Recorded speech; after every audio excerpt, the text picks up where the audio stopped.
হজৰত মহম্মদৰ এটা কথাই মোৰ জীৱনক বহুত ধৰণে প্ৰভাৱিত কৰে যে কাৰোবাক মিঠাই খাবলৈ হাক দিয়াৰ আগতে আমি নিজে মিঠাই খোৱাটো বন্ধ কৰিছো নে নাই।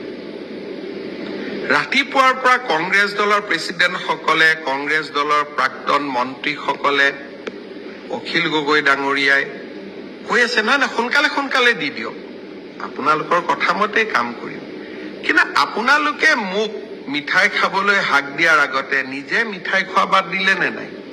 গতিকে মই কংগ্ৰেছৰ নেতাসকলক কম যে হজৰত মহম্মদৰ মিঠাই খোৱাৰ কাহিনীটো আপোনালোকে বাৰে বাৰে পঢ়ক।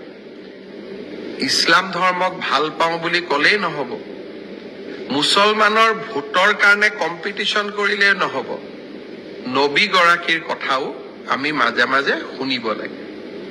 মই